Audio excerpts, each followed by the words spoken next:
안녕하세요. 2년을 채우지 못하고 결혼 생활을 끝내야 했던 20대 주부입니다. 이혼 사유는 시어머니의 만행 때문이었습니다. 남편과는 지인의 소개로 만나 1년 정도의 연애 끝에 결혼했습니다. 남편은 혼자이신 시어머니와 2살 많은 신우와 함께 살고 있었어요. 신우는 진작에 결혼해서 타지에서 살고 있었고, 시어머니는 저희 집에서 차로 30분 정도 걸리는 곳에서 작은 식당을 하고 계셨습니다. 저와 남편은 결혼하고 얼마 지나지 않아 아이를 갖게 되었습니다. 그런데 임신 10주차에 찾은 병원에서 유산기가 있다며 의사 선생님께서 몸조심하라고 하시더군요. 그래서 다니던 회사도 그만두고 집에서 몸조리를 해야만 했어요. 최소한만 움직이면서 그렇게 건강관리를 했습니다. 그랬더니 임신 15주차가 지나서는 그래도 조금씩 움직여도 될 것 같다고 하시더라고요. 그때부터는 저도 동네도 살살 돌아다니고 그랬는데 그 소식을 들은 시어머니께서 그럼 하루에 1~2시간이라도 가게에 나오는 게 어떻겠냐고 물으셨습니다. 손님 없는 시간에 나와서 당신 말동무라도 좀 해달라 하시더군요. 저는 솔직히 내키지는 않았지만 그래도 혼자이신 시어머니와 사이라도 틀어지면 중간에 있는 남편 입장이 얼마나 난처할까 싶어서 싫다 소리를 못했습니다. 가게에 도착하니 시어머니만 계신 게 아니었습니다. 주방일 봐주시는 이모님도 계셨고 옆에 위치한 이불가게 주인이라는 아주머니도 계셨습니다. 한 일주일 정도를 가서 느낀 건 늘 그렇게 손님이 없는 시간에는 삼삼오오 모여서 수다를 떨며 시간을 보내시는 것 같았습니다. 수다의 대부분 내용은 가게에 오는 손님들 험담이나 카더라 통신이었는데 어느 순간부터 제가 주제가 되더라고요. 그러다 결정적으로 제가 가게에 더는 가지 않겠다 마음먹게 된 사건이 있었습니다. 그날 유난히 다리도 저리고 몸이 피곤해서 얼른 2시간만 지나면 집에 가야지 생각하고 있었어요. 그런데 시어머니가 뜬금없이 저에게 걷는 폼이 어정쩡한 게 아무래도 뱃속에 애가 어떻게 된 거 아니냐, 대수롭지 않게 여기다 아픈 애 낳는다는 둥 재수없는 말씀만 골라서 하시는 거예요. 그러자 옆에 계시던 아주머니들도 어머어머하며 동조를 하시더라고요. 그러자 점점 어깨에 힘이 실린 시어머니께서 그러지 말고 당장 병원에 가보라고 그러시는 거예요. 떨떠름하게 우선 넘기기엔 기분도 나쁘고 찝찝하고 결국 그 다음 날 아침 남편과 함께 바로 병원에 갔어요. 병원에서는 걸음걸이로 그걸 어떻게 알 수 있겠냐며 아무 일도 없으니 걱정하지 말라고 하더군요. 그러면서 최대한 스트레스를 받지 않도록 조심하라고 했어요. 시어머니야, 저를 걱정해서 하신 말씀인지는 몰라도 아직 태어나지도 않은 애한테 악담이나 다름없는 말들을 하신 게 너무 상처가 되었습니다. 결국 저는 남편과 상의 끝에 당분간 가게에는 가지 않게 되었고요.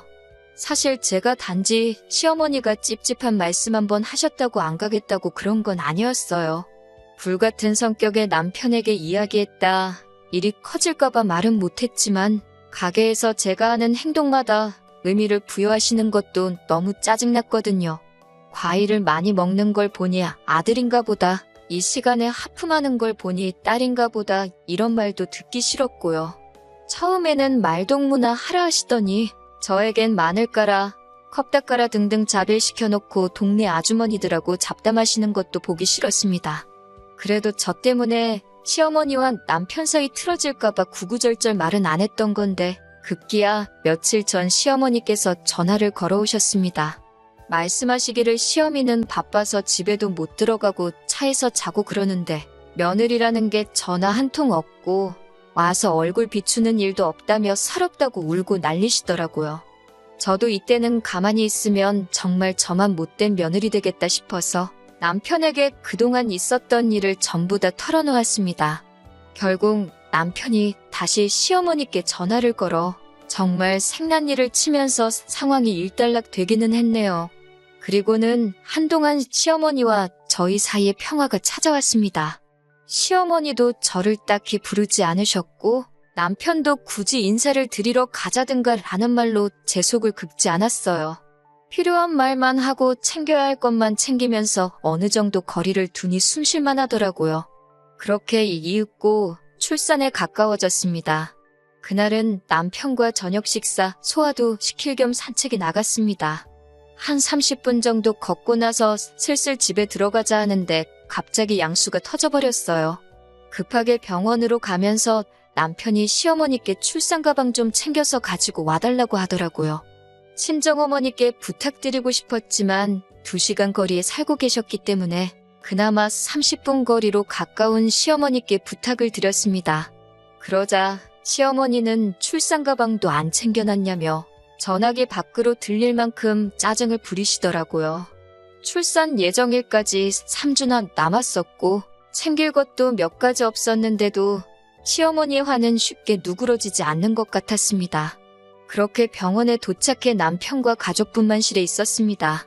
간호사에게 아무도 들여보내지 말아달라고 부탁을 했지만 어떤 이유에서인지 2시간쯤 지나고 나서 도착한 시어머니가 보란듯이 가족분만실에 들어와 계셨습니다. 출산하신 분들이라면 아시겠지만 대기하는 동안 민망해서 시어머니에게는 보여드리고 싶지 않은 모습이었는데 시어머니는 무슨 구경거리라도 난 것 마냥 제 발끝에 우두커니 서서 저를 쳐다보고 계셨습니다. 마치 동물원의 원숭이라도 된 기분이었어요. 그렇게 새벽 5시부터 오후 1시가 되도록 죽을 만큼 진통은 오는데 도저히 애기 머리만 조금 보일 뿐 나올 생각을 안 하더라고요. 얼마나 힘을 썼는지 더는 힘도 못 주겠고 숨도 못 쉬겠고 이러다 죽는 거 아닌가 싶었습니다. 저는 의사 선생님께 제발 수술해달라고 사정을 했어요. 그러자 시어머니께서는 수술은 무슨 수술이냐고 좀만 더 참으라고 옆에서 소리를 지르시는데 의사 선생님이 보시기에도 제가 딱 하셨는지 수술하자고 하시더라고요. 그렇게 제왕절개로 딸을 낳았습니다. 시간이 흘러 마취해서 깨어나는데 친정어머니랑 시어머니가 옆에 계셨습니다. 시어머니는 수고했다는 말은커녕 그거 좀만 참으면 돈도 덜 나오고 좀 좋냐면서 인내심이 그렇게 없어서 어떻게 사냐고 혀를 차시더군요. 그런 시어머니를 보고 저희 친정어머니께서 결국 무슨 말씀을 그렇게 하시냐고 고생했단 소리부터 하셔야 하는 거 아니냐고 쏴 붙이시더군요. 저희 친정어머니도 한 성격 하시거든요. 친정어머니는 딸하고 둘이 이야기 좀 하게 나가달라며 시어머니를 방에서 내보내셨습니다. 시어머니가 방을 나서자 친정어머니가 평소에 어떤 대접을 받고 사는 거냐며 저더러 기죽지 말고 할 말 똑바로 하고 살라고 하셨습니다. 그러면서 너무 고생했다, 수고했다 하시더라고요. 그리고 한 2시간쯤 있다 친정어머니는 내일 다시 오시겠다며 먼저 자리를 떠나셨습니다. 친정아버지도 병원에 입원 중이셨거든요. 그런데 문제는 남편도 안 보이는 거예요. 남편이 세상에 회사에 급하게 처리할 일이 있다며 회사를 갔는데 일손이 부족해 야근까지 하고 가야 할 것 같다고 하는데 혈압이 터질 것 같았습니다. 산모 패드도 갈아야 하는 데라고 말하자 시어머니께 부탁하라고 하더군요. 같은 여자끼린데 뭐 어떠냐면서요. 제가 남편에게 당신 수술했는데 우리 아버지가 당신 소변 받아주면 기분 어떻겠냐고 하자 그제서야 이해가 됐는지 자기가 생각이 짧았다고 미안하다고 했습니다. 산후조리도 시어머니가 당신이 해준다고 하시면서 시댁으로 오라고 하시더라고요. 뭐하러 헛돈을 쓰냐면서 당신한테 100만 원 주면 인류 산후조리원보다 더 잘해준다고요. 평소라면 남편 입장을 생각해서 참았겠지만 더는 그렇게 살지 않기로 친정어머니랑 약속했으니 할 말은 해야겠더군요. 어머님이 해주시는 음식 너무 짜서 먹고 나면 혀가 아구쓰리다고 그리고 신우는 시댁에서 돈 받아서 산후조리원까지 갔는데 저는 왜 집에서 해야 하냐고 따졌습니다. 그러자 시어머니가 그건 네 신우가 좋은 남자 만나서 그런 건데 왜 비교를 하냐고 그러시는 거예요. 그때 그 말을 들은 남편이 그게 무슨 소리냐면서 그럼 나는 못난 남자란 내 와이프 산후조리원도 못 보내냐고 버럭하더라고요. 시어머니도 아차 싶으셨는지 말이 헛나왔다고 하셨지만 이미 엎질러진 물이었습니다. 저는 좋은데 보낼 거라고 한 소리 하더라고요. 그러자 시어머니는 결국 꿀먹은 벙어리가 되시더니 니들 맘대로 하고 싶은 대로 하라고 하셨습니다. 그때는 남편이 정말 내 편이라는 생각에 마음이 든든했습니다. 물론 시간이 지나고서야 그게 저를 위해서 그런 게 아니라 자기 자존심 때문에 그랬다는 걸 알게 되어지만요. 믿었던 남편도 결정적인 순간엔 남의 편이었습니다. 아이를 낳고 3개월쯤 지났을 무렵이었습니다. 시어머니의 생신이라 신혼회까지 해서 시댁에 모였습니다. 지난 생신 때는 외식을 했기에 이번에도 그럴 줄 알았는데 이번엔 굳이 집으로 오라고 하시더라고요. 3개월 된 딸을 모유 수유하고 있었기에 생신상 차리다 애기 울면 맘마주고 다시 애기 잠들면 또 가서 도와드리기를 반복하고 있었습니다. 그런데 저희 딸이 낮에 잘 안 자거든요. 결국 시댁이라고 TV 앞에만 죽치고 있는 남편한테 애 좀 보라고 했습니다. 그러자 자기가 주말에도 일을 해야 하는 거냐며 투덜거리더라고요. 그럼 자기 딸인데 자기가 봐야지 누가 보냐고 제가 물었더니 계속 궁시렁거렸습니다. 그래서 그럼 당신이 가서 어머님 생신상 차리라고 내가 애 본다고 하니까 그제서야 군말 없이 애기를 보더라고요. 그런데 시어머니가 제가 수저랑 젓가락을 놓는데 그걸 반대로 놨다며 나이 먹을 만큼 먹고 그런 것도 못하냐고 한 소리 하시더라고요. 실수한 거야. 제가 잘못한 거지만 다른 가족들도 있는데 큰 소리로 무안을 주시니 속상하더라고요. 그런데 그런 저를 시어머니는 계속해서 궁지로 몰아넣듯 이런 기본적인 것도 못하니까 우리 아들이 말라간다면서 애는 제대로 키우겠냐고 또 한마디 하시더라고요. 있는 대로 마음이 상한 상태로 밥을 먹으니 식사가 코로 넘어가는지 입으로 넘어가는지 알 수가 없었어요. 얼른 먹고 치우고 집에 가자라는 생각으로 꾹꾹 눌러 참고 있었습니다. 밥을 다 먹고 온 식구들이 TV 앞으로 이동을 하더라고요. 저도 가려고 하니까 과일 좀 가져오라고 하시기에 포도 몇 송이를 씻었습니다. 거실 티테이블에 올려놓고 엉덩이 좀 붙이려고 하는데 시어머니가 가서 설거지부터 하라고 하시더군요. 신우랑 남편은 들은 척도 안 하고 있고 서름이 복받쳐 올라왔습니다. 그래도 시어머니 생신인데 큰소리 내기 싫어서 참으려고 했는데 갑자기 딸이 울더라고요. 그러자 시어머니가 저희 딸을 보면서 효녀났네 그러시는 거예요. 지 엄마 일할까봐 울어제낀다면서요. 그 소리를 듣는데 정말 뚜껑이 열리는 기분이었습니다. 제가 그런 줄도 모르고 시어머니는 저더러 좋겠다며 네 딸 덕에 당신 딸인 신우만 죽어나게 생겼다고 그러시는 거예요. 저도 더는 참을 수가 없어서 제가 집에 와서 놀았냐고 밥 먹을 때도 제일 늦게 앉고 지금도 제일 오랫동안 서서 일하고 있는데 왜 말씀을 그렇게 하시냐고 따졌습니다. 그러자 시어머니가 저더러 버르장머리 없이 대든다며 눈에 뵈는 게 없냐고 그러시더군요. 제가 틀린 말 한 거냐고 되묻자 남편이 저더러 미쳤냐며 지금 어디라고 대드냐고 빨리 죄송하다고 하라는 거예요. 저는 그런 남편에게도 돼지 새끼도 아니고 이 집을 가도 저 집을 가도 처먹고 늘어져 있을 줄 밖에 모르냐고 사부쳤습니다. 그러자 시어머니가 이번엔 자기 아들한테 그게 무슨 말버릇이냐며 당장 사과하라고 개거품을 무셨어요. 제가 남편이고 시어머니고 대접받을 행동을 하셔야 대접을 하고 사는데 이건 뭐 개차반이 따로 없다고 그랬습니다. 그러면서 어머님 같은 분도 필요 없고 이런 남편은 더 필요 없으니 둘이서 알콩달콩 재밌게 살라고 했어요. 그러자 시어머니도 신우도 찍소리도 못하고 저만 쳐다보고 있더군요.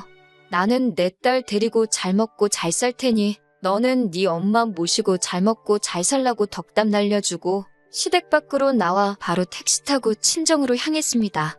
택시를 타고 얼마 지나지 않아 남편에게 미친 듯이 전화가 걸려오더라고요. 그러더니 아까는 시어머니랑 신우가 다 보고 있어서 제 편을 들 수가 없었다며 미안하다고 그러더군요. 그러더니 저희 친정까지 쫓아왔더라고요. 친정 부모님은 이게 다 지금 무슨 상황이냐고 물으셨고 저는 이제껏 겪었던 모든 일을 털어놓았습니다. 제가 많이 서럽기는 했었는지 하나 이야기하면 또 다른 게 생각나고 엉망진창이었습니다. 남편은 저희 친정 부모님 앞에서 대역죄를 진 죄인 마냥 머리를 숙이고 있었는데 저희 아버지가 머리 들고 똑바로 쳐다보라고 하시더군요.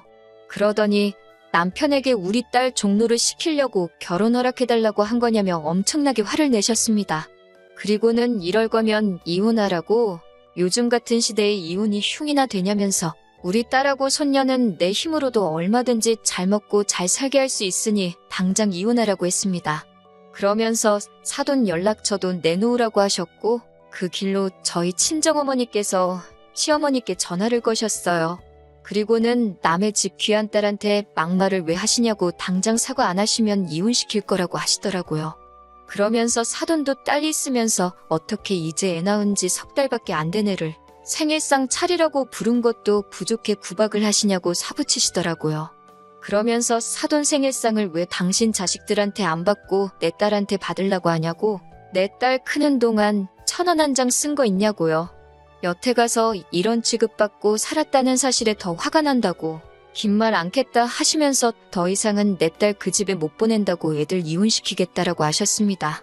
그제서야 시어머니는 화가 나서 말을 막 한 거지 제가 미워서 그러신 게 아니라며 앞으로 며느리도 딸처럼 생각하시겠다며 미안하시다고 하셨대요. 하지만 저희 친정어머니는 완강하셨습니다. 사위를 앞에 두고 헤어지라고 이혼하라고 하셨어요. 남편은 그제서야 정말 손이 발이 되게 빌었지만 저도 이미 진절머리가 난 상태라 그 꼴도 보기 싫더라고요. 저는 내일이라도 당장 이혼 서류 준비해오라고 했습니다. 이혼 서류 안 들고 오면 진짜 소송으로 갈 거라고요. 그리고 이튿날 남편이 퇴근하고 친정으로 와서는 이혼 서류를 내밀면서도 다시 한번 싹싹 빌더라고요. 그렇지만 사람이 바뀌는 게 얼마나 어려운 일인가요? 남편을 보고 있으면 굳게 먹은 이혼에 대한 제 마음이 흔들리더라고요. 하지만 사람이 어디 쉽게 바뀌나요? 남편이 눈물 콧물을 흘리며 앞으론 달라지겠다고 했지만 다시 합치는 한이 있더라도 일단은 헤어지자고 했습니다. 서로 정말 없어선 안 되는 존재들인지 지켜보자고 했어요. 그리고 2년이 지난 지금 저와 남편은 친구처럼 지내고 있습니다. 이혼 당시 남편은 저희가 살던 전세보증금의 대부분을 저에게 가지라고 했습니다. 딸을 태우고 다니려면 차도 필요하지 않겠냐며 차도 저에게 줬고요. 남편은 제 마음을 어떻게든 돌리기 위해서 최선을 다했고 저도 그 점은 잘 알고 있습니다. 남편은 계속해서 합치기를 원하고 있지만 저는 아직 정정하신 시어머니와 다시 한 가족으로 살 자신이 없기에 당분간은 이렇게 지내기로 했습니다. 시어머니는 제 생일이나 명절 때 잘 지내냐고 연락을 한 번씩 해오고 계십니다만 그 이상은 한마디도 안 하시네요. 아무래도 남편의 영향이 큰 거겠지요. 친정 부모님도 지금은 남편에 대한 미움을 많이 거두신 상태지만 다시 합치는 일에 대해서는 회의적이세요. 당분간은 부부보다는 부모로서 살아가려고 합니다. 그렇게 살다 보면 저와 남편의 관계도 시간이 해결해주지 않을까 그런 생각도 드네요.